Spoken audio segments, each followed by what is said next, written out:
Good evening. This is the Rochester Board of Education's work session on our budget. My name is Cynthia Elliott, President of the Rochester Board of Education.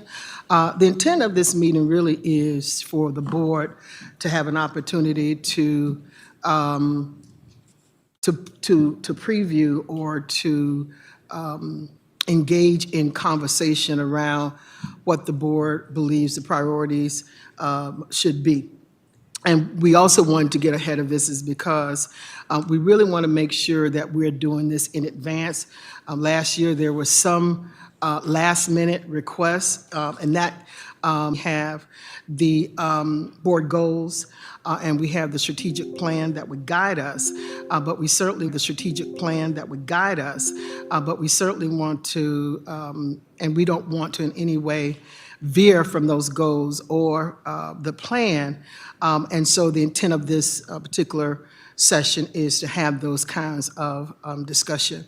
And I'm sure that there may be things that may come up. There may be people within the district or within the community that may have some concerns or some questions and some input into this, and we welcome that. But we don't want it to be, kind of last minute kind of thing, unless there's something that happens within the community or happens within our world that we need to make adjustments with. And so with that, and joining me, let me just introduce my colleagues, is Commissioner Malloy, Commissioner Simmons, Vice President LeBron, Commissioner Patterson, and Commissioner Griffin, who are joining us, along with the superintendent and his staff and the state monitor. And so at this point, I will turn it over to the superintendent. Superintendent DeMario? Oh, I'm sorry. Yeah, thank you. So before we get started, we do have one important meeting. We have to go into executive session. Before we get started, you can have all of that for when we come back. And so can I get a motion to go into executive Motion. session? Second. Moved by Vice President LeBron, seconded by Commissioner Malloy. All those in favor? Any opposed? Thank you. So we'll go into executive session quickly, and then we will come back out. I believe so. Yeah.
So thank you. We've returned from our executive session, and we will continue with the budget work session. And so at this time, I will turn it over to Interim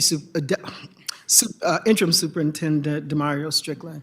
Interim Superintendent? Yes, thank you. Good evening, President Elliott, Vice President LeBron, board members, and the greater Rochester community and colleagues that are watching. First and foremost, I wanted to start off with a statement for this evening. I want to thank you all for being here this week before our holiday break for this, I want to say, historic and transformative moment. Our district's first ever budget work session held this early in the season. As you may know, this is not just another meeting, it's an opportunity to build a foundation for unprecedented growth by activating dreams and unlocking potential for every student we serve. The budget is more than a financial document. It's a reflection of our values, strategic priorities, and community's aspirations. While the superintendent provides input and guidance to align the budget with these priorities, it's the board's responsibility to pass a balanced budget that matches the vision of our strategic plan and the values of the greater Rochester community. This process is more than numbers. It's about designing pathways to empower our students, support our educators, and uplift our entire district. Together, through collaboration and innovation, we can balance fiscal responsibility with bold ambition, transforming ideas into action, and ensuring every decision reflects meaningful impact for those we serve. Let us move forward tonight with purpose and resolve. By working together, we can meet challenges with creativity, transform possibilities into realities, and shape a future of excellence for our district. Thank you for your dedication, your insight, and your unwavering commitment to this journey, and we can begin. So next slide. So first and foremost, I want to align our budget session with one of the items in our strategic plan. This aligns to goal number 5A, which is to submit a balanced budget to the Board of Education.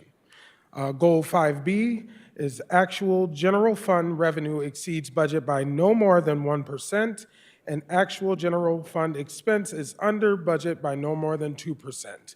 And that is in place to help us maintain a balanced budget from year to year. Next slide. There are important ramifications in our financial plan that are actually attached to this process. F1 talks about contract examination. F2 and 3 talks about staffing ratios. F5, 3 years of historical data. F9, position management action form. That's our way of adding or changing position titles in our PeopleSoft system. F17, vacancy analysis. F18, identification of revenue. And F24 through 28 is just recommendations on the budget development as a whole. Now, really quick, in your executive summary, you probably noticed you have a list of contracts. I will talk a little bit about that later in this presentation. We're talking about staffing ratios. So every collective bargaining, in our teacher collective bargaining agreement, there are ratios between the number of staff and the amount of students that are in our schools, and we want to make sure that we are being fiscally responsible by having those ratios accurately reflect what is in those agreements.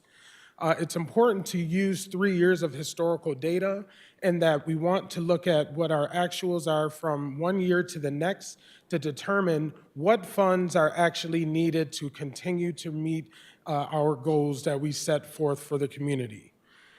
The position management action form, that's an area where I really want to take a deep dive look at, and I brought those things to you earlier, and that what are the positions that we have in each department? How are we bringing new positions to the Board of Education, even if they are in the form of contingency, just for greater transparency to you all and the public? Vacancy analysis. We have vacancies. We have vacancies in the form of there's no individuals in the position. There's vacancies in the form of there's individuals that are employed with us that are hitting lines with budgets attached. How do we do away with those positions that have been longstanding with no one actually in the position and someone actually taking on the responsibility of that task or of that position? And how do we probably reimagine our vacancies in a different way in order to get them filled? Identification of revenue, that's something that happens extremely early, and that we are looking for we're looking for the funds that come in from state and local government, as well as the federal government, and also any other grants and items that help with the overall finances for the district. And then finally, the budget development is just the process that we will undertake for the next 5 months. Next slide. Wanted to look at the budget calendar milestones. So in October, we already provided you with a draft budget calendar. And in November at the, I believe it was the finance meeting or the general body meeting, we did provide you with the current budget forecast. That's where we just simply rolled over the funds with 4% increases in contracts and regular everyday expenses, healthcare, so on and so forth, and projected what our possible gap is. In December, we have, our Department of Finance has provided the budget documents to department managers, and this Friday, those budget documents, and might I add, it's not only operational budgets, but we're also talking about staffing in each department, are due to the finance office to begin constructing the budget. In January, our governor, Kathy Hochul, provides or presents us with an executive budget. We are proposing this year, prior to budget presentations that commenced last year, we would like our budget analysts, our grant monitors, and our department managers to actually have budget meetings together to determine if there's any overlap between what we have in title funds, or excuse me, through grants, and in our general A fund budgets.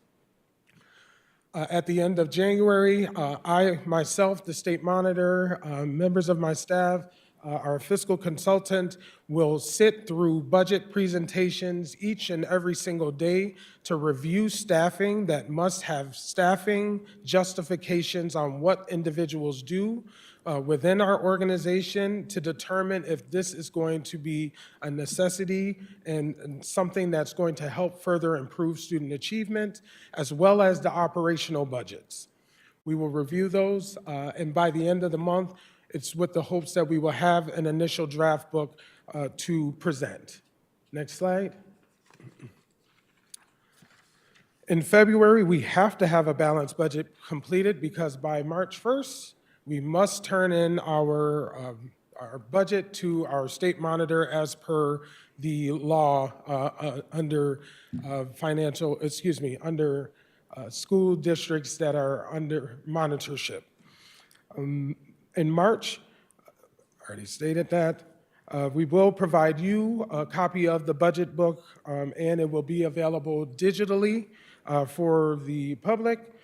There will be a superintendent and state monitor presentation provided by myself and Mr. Alicea, talking about highlights around the budget and bringing up this process again to talk about how we got into the journey where we are. And then March, at the end, that's where you begin to submit your questions for budget deliberations, so that we are prepared during the April budget deliberation meetings with the answers to your questions around our budget. We've requested last year, and the hopes is that this continues this year, that there is a budget presentation to City Council, which is ahead of schedule rather than after the fact, to also garner their thoughts around our budget. Finally, in May, we bring to you the budget for a Board of Education vote. And then our hopes is that at the end of May, we have a final budget book published. And with that being said, I would like my acting chief, Derek Blair, to discuss the next two slides around the budget gap.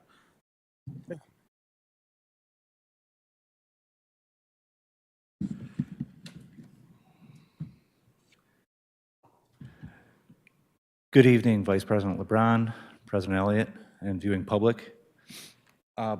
As I presented before, a couple of steps that need to happen when you're first determining a budget is figure out, do we have enough money? And how we do that is, first of all, estimate our revenue. Our revenue is estimated right now at about $918 million. And our budget expense is estimated at about $955 million. So that leaves us with a $38 million budget gap. This is just estimated general fund budget. And you can actually move to the next slide, please. We presented in the documents a period 4 funds that kind of show you what we have budgeted for in each one of these sections: general support, instruction, transportation, community service, benefits. These budgets need to be amended by at least 4% to cover our expenses next year. And you can go to the next slide. But basically, we need to come up with some savings at around $38 million. Thank you. I'll give it back to Superintendent. And just really quick, one of the documents that is available for the public that shows that there's 3 years of data that are in front of you, and that's going to be very beneficial in helping us make some, great, hopeful, great decisions on getting to that balanced budget. So you may ask, what are we going to do to address this gap? Because we have to address the gap. I want to be very clear, and it's been reiterated time and time again since the election. We have no idea what next year's forecast will look like. And our state monitor and our Board of Education president made it very clear that we need to leave fund balance alone. And because of the state of where our country may be going, that is something we need to definitely consider, and that needs to be one of the top priorities. However, there are some things that we can do right off the bat. We could look at our full-time equivalents. So those are the employees throughout the district, looking at central office, looking at our school buildings, looking at our facilities, and determining, are those positions necessary? Meaning, are they mandated?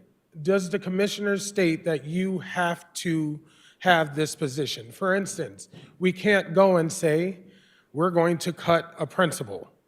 You can't do that. By law, every school must have a principal.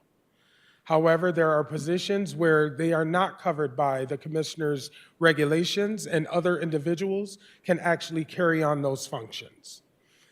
We have to look at our operational expenses. So we need to start properly forecasting. If you know that we have $50,000 in an account, and yet we've only spent $20,000 of those dollars, we need to start practicing some fiscal responsibility and saying, you know what, I'm going to cut by 20,000 for the next year because I know that I don't need those expenses to be in my budget. We're also needing to look at double budgeting. That is the reason why I would like those meetings between the budget analysts, between the department head, and between the grant monitors to work together, because at times we don't know that we've budgeted for something in our A funds as well as our title funds. So in order to make sure we know what's accounted for in both funds, it's good to have all those individuals meet, and I want that meeting prior to actually coming to us for the budget presentations. Looking at the contracts, in your executive summary, you've seen there's a host of contracts. Many of those are mandated. However, some of those are not mandated, and we have to just look at where we spending our resources. Are we getting the return on investment for the amount of funds that we are providing outside entities to help us reach our strategic goals? And it's many contracts. Next, looking at vacancies, as I explained before, we have current vacancies in that there are positions that are just there that have no one in them. Someone's actually doing that work this year. Is it necessary? Is this, or can those responsibilities be rolled into someone else's position?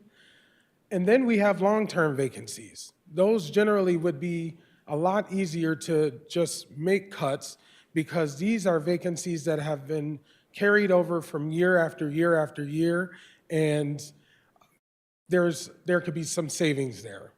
And finally, true-ups, something we have not done in the past, at least in the 3 years that I've been here, are actually taking a look at our classrooms full and where can we get our efficiencies so that we don't have to, so that we don't overstaff when we don't need to overstaff. Our goal is to try to stay away from schools. However, true-ups generally do impact schools specifically as it goes with class size. So you walk into a school, you might see 1 student or 2 students on the books. There may be 4 students on our student information system. That may be in period 2, but then period 5, you see that same class with 10 students. How do we combine those so we can get efficiencies out of that? And that generally has not been done. I don't want to say it hasn't been done holistically, but as effectively each year. And that's where we are looking to address some of those savings. And finally, participatory budgeting. So last year, the public had input on the design of the budget book. I truly value what the community thinks and what the community feels in terms of budget priorities and making sure that they reflect the values of the Greater Rochester and also the students that we serve in the Rochester City School District. So I am proposing, we have a meeting on Friday to meet with individuals from an agency that helps us put together a document of some sort, electronic document, I can't find the words, where we ask the public what it is that they feel that we should add funds or where should our priorities lie. There's still some ideas being floated around, but nonetheless, I would say after the break and probably early January, there will be some sort of press release to really talk about this to the public and really harness the inputs of all of our community members.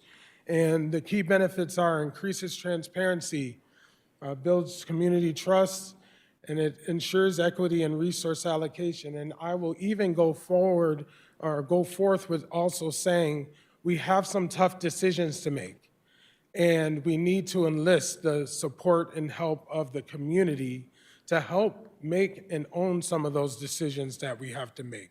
And this is a vehicle to ensure that process. So with that being said, that is the end of the presentation. I will go take a seat. Now, this is very early in the process. As much as possible, I will try to make sure I can answer your question. In the event that I cannot, we will place those in the budget log and ensure that you get a response that is accurate and acceptable. Thank you. Thank you. I think what I'd like to start off with, if the Vice President doesn't mind, is for her to talk about, since she's been a champion of participatory budget, if the Vice President could share with us exactly what participatory budget is for those in the room and also for those who are in our community. Vice President? Thank you, President Elliott. And just so everyone's clear, we use the Tool Balancing Act. That is the company that we have a contract with. There are lots of other companies. However, Balancing Act is also in the Syracuse School District, and they were the first school district to roll out a actual participatory budgeting tool aimed at giving their parents, their community members, greater voice to how the budget gets spent. And so I'll give an example. It could be that we are facing, as you just heard, $38 million in cuts. Where should those cuts be? And oftentimes, those decisions are really happening with superintendents, administration, to the board. But the folks who are in the classroom and even families sometimes actually have greater ideas of how those cuts should look like, right? And so sometimes I find that often we do get it wrong, right? Because we're sort of thinking this position and we don't know how critical that position is versus getting feedback from both the school community and families and community members. So participatory budgeting allows us to forward-facing, put our budget out there, and then also give options of decisions that we really have to make, both as the administration and the board, and gives the public an opportunity to weigh in. It'll allow us to not just make positive decisions, but some negative ones too, right? If we have to close 4 schools, we can put out, these are the schools we're looking at, here are the reasons why, and help us select. And give input as well from the community. There might be things, again, that we have a blind spot to or we may not be able to see. And so the meeting on Friday is to discuss how far and deep we're gonna go into it this year. We have been trying to roll out participatory budgeting for about 3 to 4 years now. It started with other superintendents who were here, and Dr. Jallo was the first state-appointed monitor to help us sort of get going with that. And it's hard to do and implement when we've had transition from both the superintendent and our CFO, because it does require that stability from those departments to sort of help us champion this. But the goal is going to be to eventually have our entire budget uploaded into this participatory formatting, and the public will then have a say in how we even vote on these things. And then I do think in the long run, it helps both the community have input and say, and it takes away this, we are making decisions without all of the information and input at all levels. It sort of removes that for them. And it, to the interim superintendent point, it does create greater transparency, because here are the dollars we have, here are the decisions we have to make, and these are our options, help us make these decisions. And we'll end up landing and sort of supporting, is my goal and hope, that the board then takes that feedback and where folks sort of landed on these decisions, and that's how we then decide, right? If 86% of our community doesn't want us to close a specific school and has voted for us to perhaps look at a different school, we, I think, have an obligation to listen to our community members with the data, and the data will be there because of the participatory budgeting tool. Last year, we rolled it out with, as the superintendent mentioned, with the budget book. We took a number of budget books from other school districts to have visuals, because the tool allows you to create questions, have visuals, even videos to help explain what people are voting on. But we took visuals from other school districts and gave explanations, and we ran focus groups as well. So we asked those focus groups members to not only participate in the tool itself, but to give us feedback in those focus groups, and that was led by our board clerk with lots of parent groups, and gathered all that information to present back. And that's how we sort of landed on the budget book format that we currently have. Now, is it perfect? Let me just say no. And this is going to be our first time rolling it out to a greater degree than we did last year. And so I am confident that it will only get better as time goes on. And so I say that to bear with us, because again, this will be the first time we're sort of looking to activate and turn it on into actual questions centered around monetary decisions. And then lastly, and I'll say this, other school districts are moving towards this model, especially where you have school districts where community members don't get to vote and have a say. And that's the biggest piece, and that all has to do with laws around how taxes and levy and all those things. But nonetheless, every other school district in the state of New York, except the Big Five, get to have a say in their actual budget and what decisions are made as parents, except for the Big Five. And so a lot of Big Fives are moving in towards this model. Now, Syracuse School District and their city council do it jointly. And we're not there yet, and I want to be clear, but that should be the goal in the future, that we do look to city council and the school district and figure out how we give voice to the community together of how they want to see their streets and their schools work together. Syracuse is there. We're not.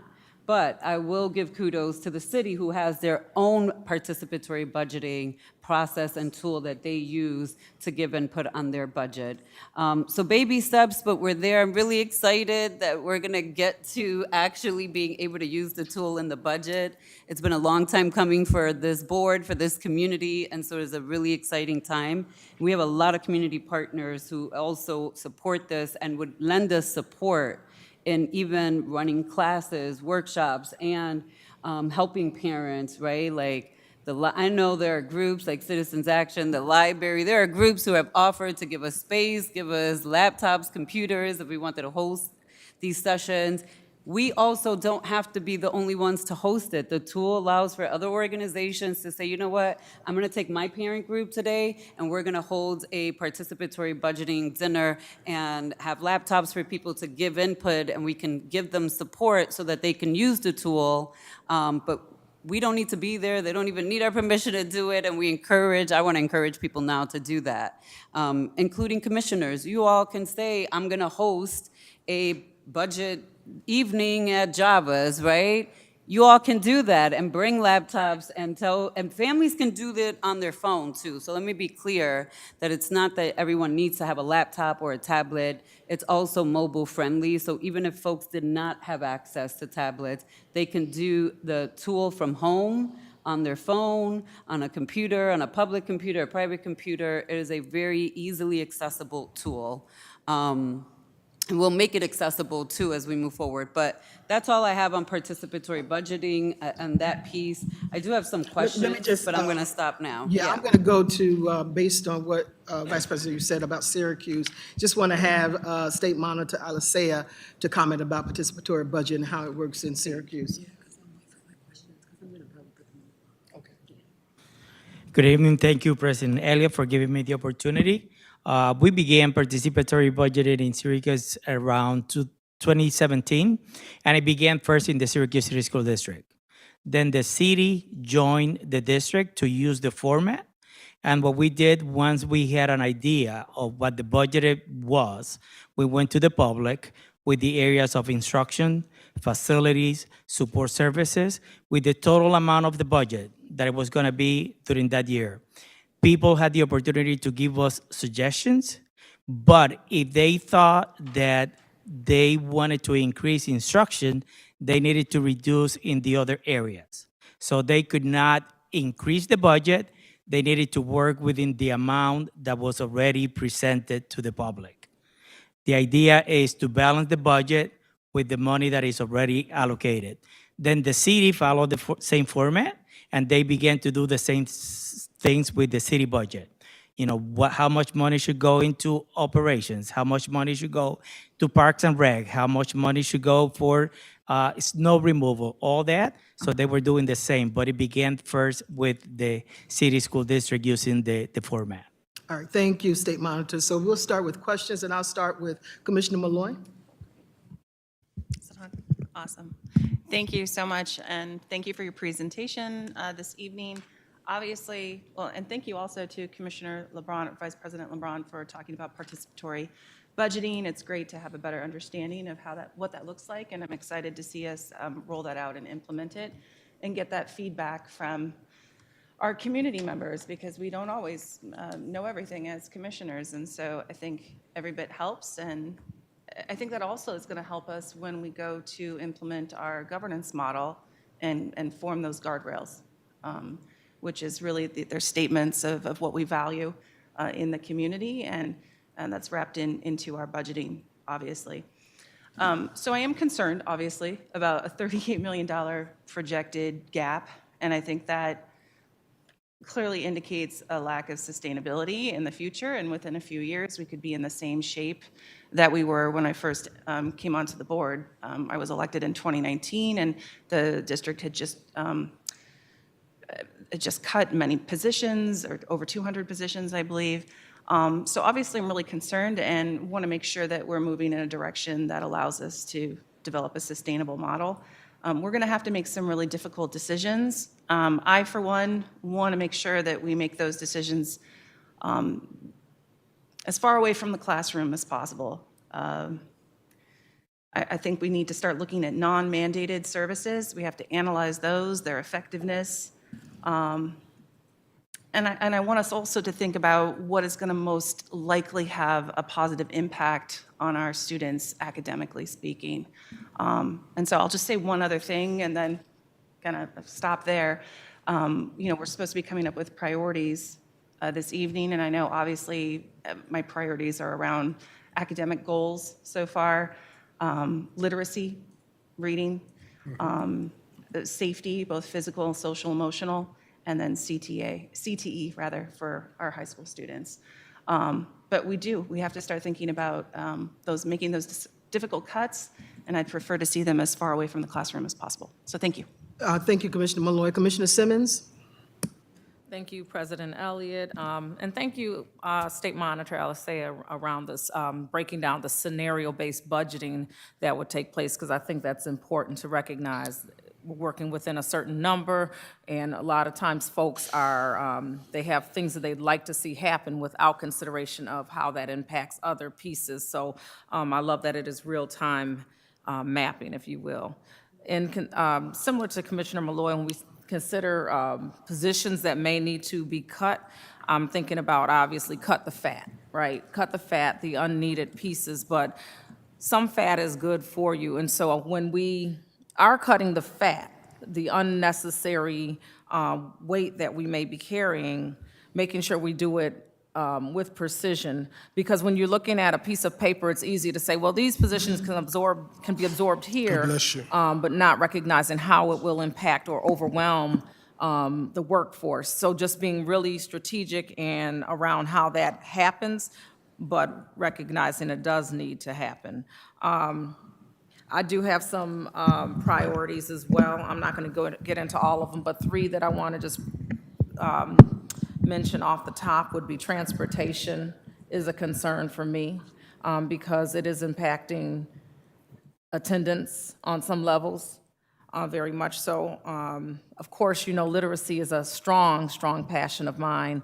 And then CTE, because as far as our children persisting and being prepared for the workforce and so on, we do need to make sure they're armed appropriately. I like the direction we're going in, but we have a long way to go.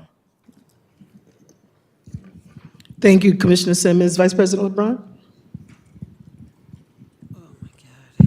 All right, for me, I'm not gonna state any priorities. I've mentioned that we've never taken our budget and aligned it with the strategic plan, and I kind of would like to leave it to the superintendent to present to us what that alignment looks like based on those priorities and our goals. But I do want to put on the board question log some questions, because I do not think they can be answered tonight. I'm okay with that. Yes. But on this handout that you just gave us, it has that our 82% is the projected general fund revenue that we're receiving from the state of New York. So I'm assuming that means 18% is what we're depending on at the federal level. Based on this handout right here, first page, second paragraph. And so this is for the board question log. I still want to understand what percentage we're receiving of federal funds. That's one. Two, I am deeply concerned for what's to come in the next month. This is not going to happen over years. I want to be clear. I have read Project 2025. I encourage everyone to read Project 2025. And legally, they're going to be able to do this. I just have to put this out there, that this is their legal pathway to do these things. And so if the Department of Education goes, and federal dollars goes, because Title I dollars are also going to be eliminated. I just want to stress that we are a Title I district with great dependency, and I don't know what that number means. If I was to just go based on what I just got as a handout that said 82% is what we're receiving for revenues from the state, that means 18% or about 209 million. And that's just federal, and I'm not even clear if that includes Title I, and if you guys are counting Title I under that. So I would like those questions in the question log. We need to, and the city budget, right? Because the city is also going to have cuts from federal. But I know for us, there's some really scary things on the horizon, I'll say that, but the impact. And I am with President Elliott. You know, in the past, I know that we have saved money and we have worked very hard as a district to come out of a deficit. We had a deficit, and to pay off our spin-up loans, because we were able to do that successfully last year. However, the little bit of money that we do have, it goes very fast if we know we're going to be taking hits from the federal government over the next 4 years. And so I definitely want us to not just make cuts, but start looking at how we can save, right? And buffer ourselves to have the least amount of harmful impact coming from the feds to the state to us. That's all. Thank you, Vice President. I'll go down to Commissioner Griffin. Do you have any questions?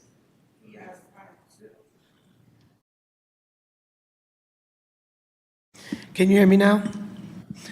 And some of us have touched on it a little bit. When we look at the cuts that could take place, for me, I would think that we should stay as far away from the schools as possible and teachers, and more geared towards central office and the leadership down in central office, and maybe take some of the folks that are here and move them back into the schools to have a better understanding of what the school system looks like, and what are some of the administrators and the staffing in the schools look like, and what they're dealing with on a day-to-day basis. I believe there's an overload here in the central office, and some people need to be moved around. That is my opinion. So I would ask that if with any cutting be done, it should be done here and not in the school systems, because we're already at a shortage for teachers.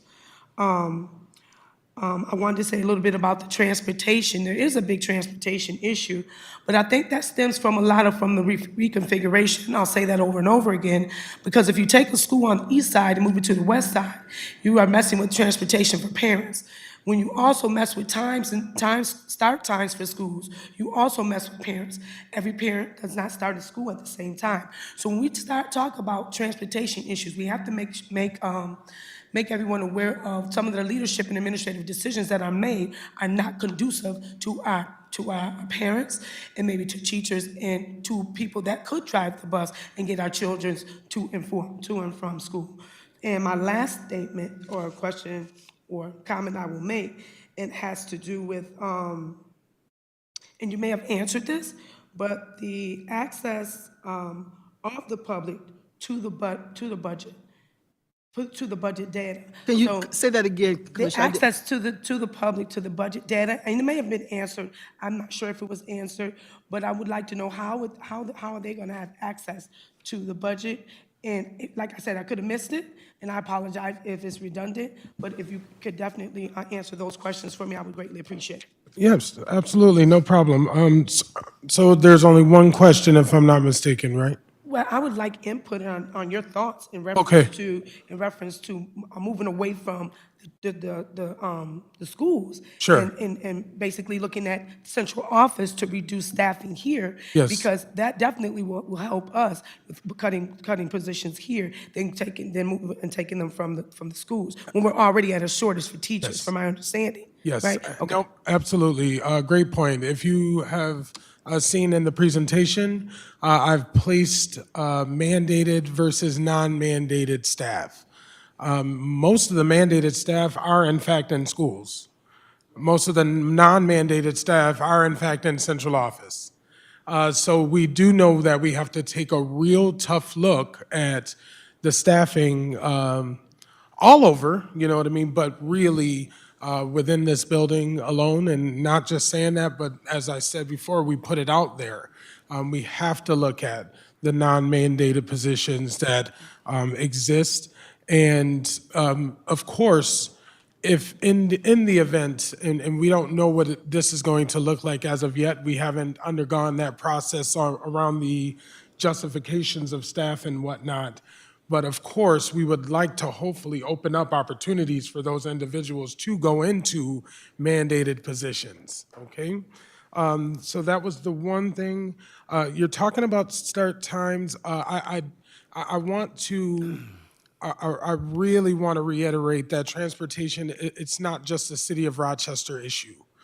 It literally is the conversation that every superintendent, every table I go to, we are talking about the same thing.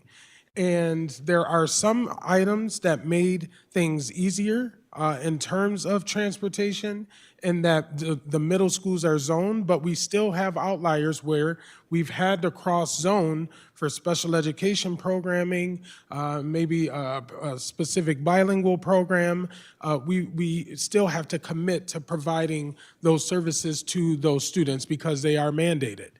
And then finally, the budget book in its initial phase and its published phase is available. It's a public document, and everyone will get to see that.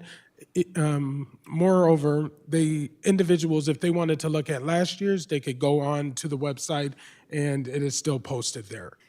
I appreciate that. I just want to make it clear, though, so some people may not understand when the term's mandated, non-mandated, because they can look at it in different lights. So we need to make sure that we speak clearly in reference to what the public may not or may understand. So we need to make sure that we do that. Absolutely. Also, I just want to say, for me and for this district, there's an ongoing concern when I speak to parents as to the changes that were made when we did the reconfiguration and closed one school on the east side to the west side.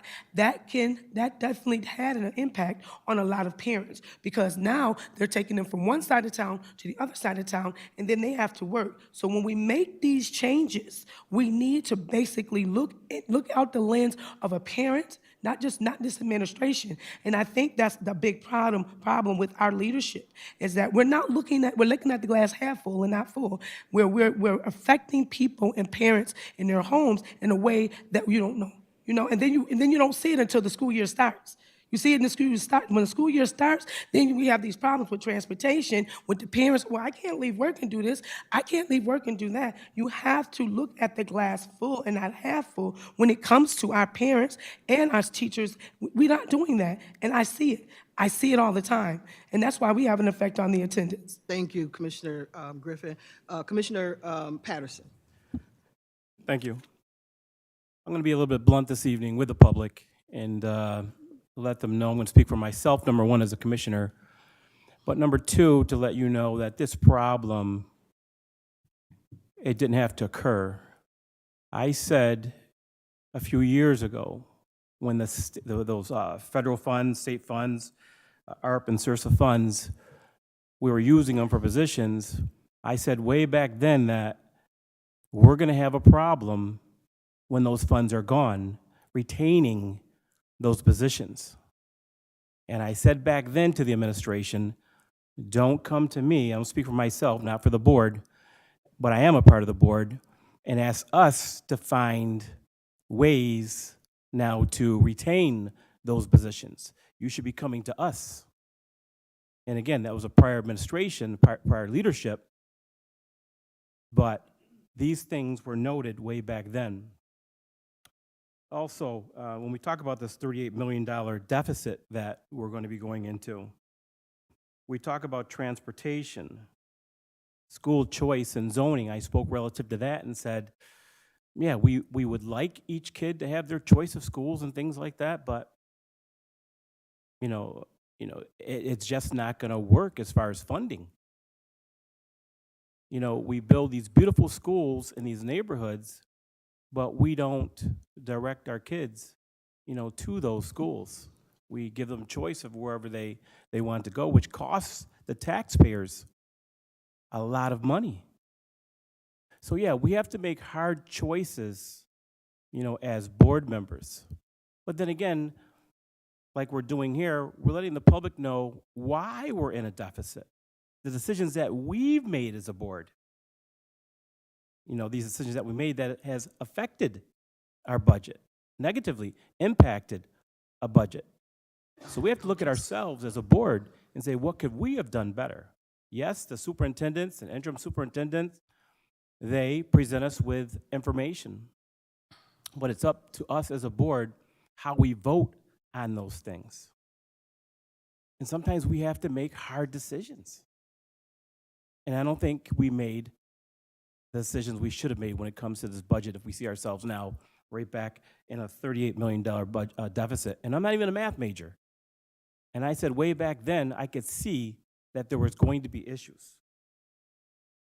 I talked about or spoke about electric buses, that we could have had those for free given to us through Senator Gillibrand's contacts for free and move forward into the future. But some didn't see the future.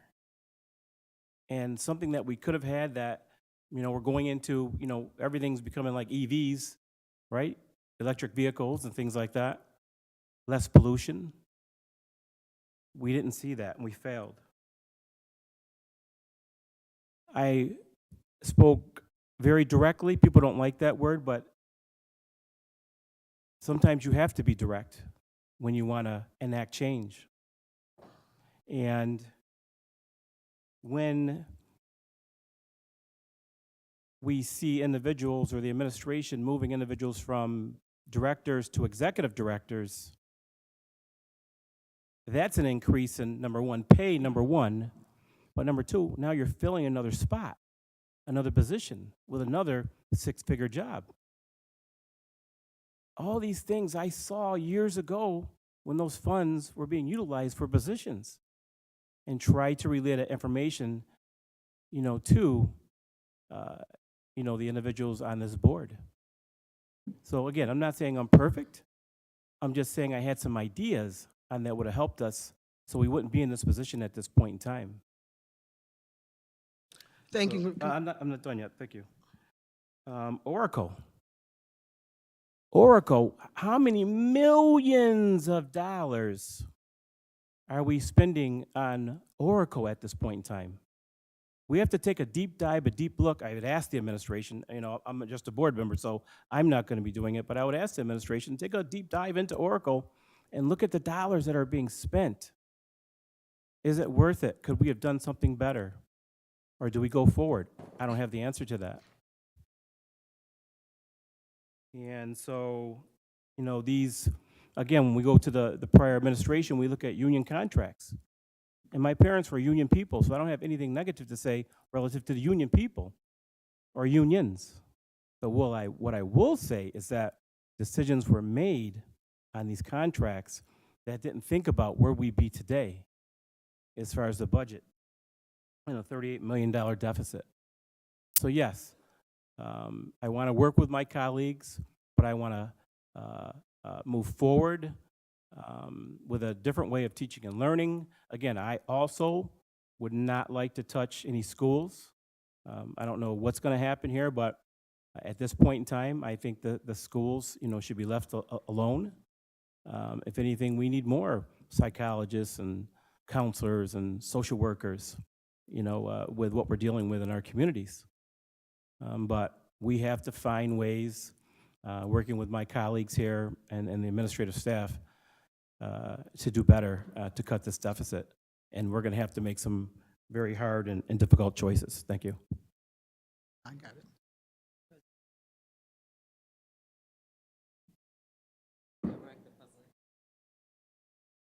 Yeah, yeah. So are you done, Commissioner Patterson? Yes, ma'am. All right, so some of my colleagues want to have some clarity, So let me, before I get to Commissioner Santiago, let's just put some clarity to what has been said. First of all, I want to say, in terms of even with, I know the appearance is that you have in central office all of these high-paying employees, but the fact of the matter is, if you look at the budget, when it comes to the administrative line versus the line of teachers and others, it far outweighs the budget line for administrators. Not saying that you can't reduce that line, but don't look at only cutting, because you still will have a budget gap if you only cut from central office. So the fact of the matter is, we will have to get into the schools. We will have to make some decisions there. So all you have to do is look at the budget, and you could count. There's more teachers and others versus administrators. That line is much bigger, and so you got to cut there. So that's number one. Number two is that a lot of the gap that we have has to do with legacy costs, has to do with our union costs, where our unions are getting 3% and 4%. So that's what's also increased, as well as healthcare costs that are increasing. So it's not a deficit. We haven't gotten there yet. We just have a gap that we're trying to determine, where do we make those cuts. With regard to Oracle, while it is expensive, over the long run, it is going to be the most efficient system that we're having, because right now, our systems are inefficient. Payroll is one place, HR is one place. We want to try to put those all together. So yes, we are making an investment in the beginning, so that in the long run, it is going to save us money. It's going to be far more cost efficient. So I just want to make sure that it is clear about exactly what we're doing. It is a gap that's being presented to us. We have not made a decision about how we're even going to close that gap yet, but we want to bring it to, we want to talk about it now, and we want to make sure the community is aware of it. We do plan on closing the gap with, hopefully through efficiencies. I'm hoping we don't have to spend any money from the fund balance. But when, and let me just also say, I've been here a long time, and we are always presented, ever since I've been here, there's always been a presentation around a budget gap, not a budget deficit, but a budget gap. So I want to make that clear. So I'll go on to, Superintendent, you want to also add here? And just to further add, and thank you for that clarification, in the presentation, I also talked about the governor's executive and legislative budget, the governor's executive budget and also our legislative budget. This is a budget gap, and it depends on what those actual numbers that are presented in January and voted on in her, if the legislator votes for her budget, it could change. There's a possibility we could see nothing, as a gap. It's very likely, but I want to reiterate, if we were to carry over everything that we have today and start next year, July 1, with all of those same things, we have a $38 million gap. So I just want to be clear, but again, that's why you were provided, and not going against anyone, there's information for you so that you are aware, that we are thinking about how we're going to close that gap. We are going to be very efficient and meticulous in what it is that we're doing when we make difficult decisions, and we just want to ensure continued transparency in our process. So thank you. Thank you, Deputy Interim Superintendent. Commissioner Santiago? Yeah, I was just wondering, when it comes to this $38 million gap, and this may have been covered already, but what exactly, from what areas is this gap coming from? Is it from funds or grants that won't be coming back in the 2025 year? Just wondering, what is this gap? $38 million, what is this gap coming from? So many Many districts, they're all starting with gaps for the most part. I just want to put that out there as well. And most of the gap already starts with increases in compensation for our employees in general. And generally, they range between 3 and 4%. So right off the bat, as well as increases in healthcare, when you put all those things combined, we're already 38 million in the hole. Last year, we were in a similar predicament, but not as much because of ARP and SURSA, and that gap was around 14 million, if I'm not mistaken. Okay. Thank you for that. And I will agree with majority of the board here on, of course, while we're looking at where the $38 million gap can be covered, that we're looking at the positions, and you gave the superintendent earlier about, what the plans are as far as attacking the gap. And so I'm hoping that we are looking at those things, and I'm in full agreement with how you plan to exercise meeting the gap and getting to the $38 million. Of course, going to the positions that are unneeded, which is something that you shared. And when it comes to this upcoming budget, some of the things that I support and that I hope to see in this budget, in agreement with Commissioner Malloy and Commissioner Simmons, of course, CTE, literacy. For myself, of course, emotional support, social emotional support, the students' extracurricular activities and services. I agree with Commissioner Simmons on transportation and also in safety and security, not specifically for that department, but looking at ways that we can secure our students and provide security for our students in the schools. I think that we have to think out of the box, and so I'm hoping that we are able to do that and provide funding behind us thinking outside the box when it comes to keeping our schools safe. I'll also say that this has been a conversation from this board for years when it comes to the school communities and having the school location be in the community of the student or in the surrounding areas. And I would say for the elementary and middle school level, I fully support that, but I think once we get to the high school level, things get a little bit different. But $38 million gap here, and so I'm hoping to see how and looking forward to see how you guys plan to meet that gap. And of course, if you guys can stay away from the students in the classroom as much as possible. Thank you, Commissioner Santiago. One more thing, I'm President sorry. Elliott. For 2025, I know something that's always also at stake is the funding for our free school lunches for the students. And so I think that that's something that should be analyzed as far as a plan, because we don't want to be dropped with that and not have a plan forward on how we'll provide lunches for the students. The good thing is we're in upstate New York where there's a lot of farms around, and it would be great to see how we can partner with those farms to see. I know also New York State is offering a grant, and so I'm not sure the details if it's available to the Big 5 districts.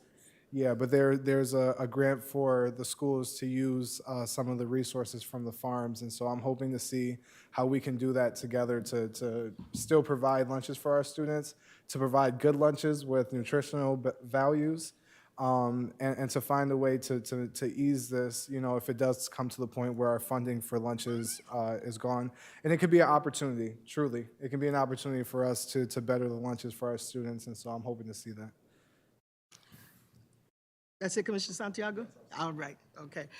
So let me just thank my colleagues for their input. I have just a couple of things, and then I want to end with a statement, and then if the superintendent has some other remarks, he can make those remarks. But I want us to look thoroughly at the contracts. We've got a number of contracts out there that we need to look at. Are they in our best interest, in our student best interest? Do they align with the board goals? Do they align with the strategic plan? And I also know that when we look at graduation rates, the groups that are still needing to improve is ELL and SPED. And so if we can put funding around those areas in order to, I think our graduation rate would increase as a result of that. But let me also end by saying this, because I want you all to be encouraged. I don't care what we have going on in Washington. I come from a people who went through slavery, went through the Middle Passages, had to come through being slavery, had to go through Jim Crow. I know that we as a people, we make a way out of no way.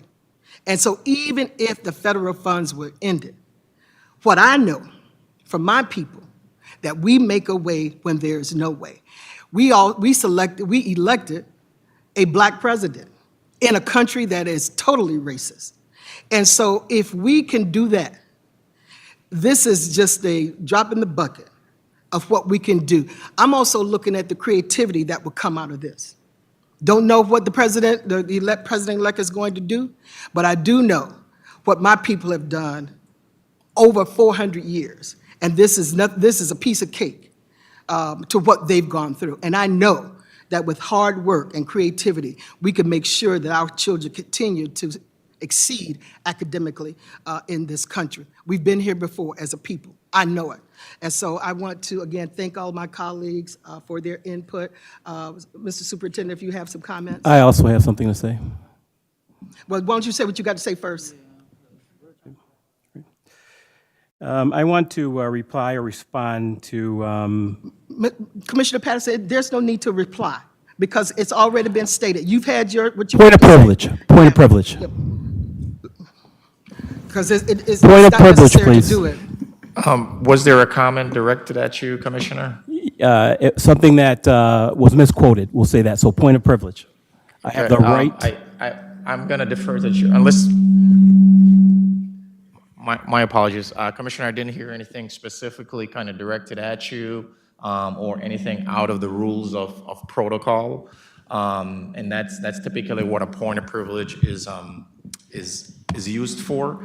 But I think I heard the chair was going to allow you to make your statement, so I think you can make your statement. Thank you. Yeah. So once again, the question is, no. We're not going to make statements. I'm going to let the I'm superintendent going to speak. say- You cut me off if you want, but I'm going to speak. The main the mic difference off. between a Cut his budget mic gap off. and a budget deficit is that a budget gap is a projection of future imbalances, while a budget deficit is a current year imbalance. Robert's rules, so I want to be clear, we're not going to. Something that was said relative to Commissioner, Oracle, Commissioner, that please, was not respectfully, true. You're speaking out of order now as well. So Commissioner Patterson, I heard you make your statement. Now the chair would like to give the superintendent the well, I'm going to say what I have to say. That's So when it came to Oracle, I would like the Commissioner- public to know when it came to Oracle, the investments that we had went over Is the chair. and She beyond. has the floor, she gets to say as the chair who's speaking, she's not. The budget with Oracle Commissioner, increased. please, it doesn't. Commissioner, please, it doesn't work like And this. time implementation of the Cut his project mic, increased. please. Cut the mic. So we can get out of here, I got kids to go home to. All right. Okay, thank Su- you. Superintendent. Superintendent. She's the president, she can. She No, absolutely no, no, can. no, don't. Leave it alone. Come on, leave it alone. Go ahead, Superintendent. She can. Read the bylaws. In fact, if you all wrote, prepared better and read, we would be in a much better position as well. Superintendent. Well, I just wanted to say thank you all for your suggestions and thoughts as it pertains to this season's budget process. Do know that my values, my personal values in transparency and openness and making sure that there's some inclusivity with the public and the overall community is really at the forefront here. And we are going to have to take a deep look and make sure that we make substantial decisions that are going to close this gap. Committed to staying away from the classroom as much as possible, yet also thinking about overall efficiencies. So I wanted to be very clear because we do have some efficiencies within our schools as well.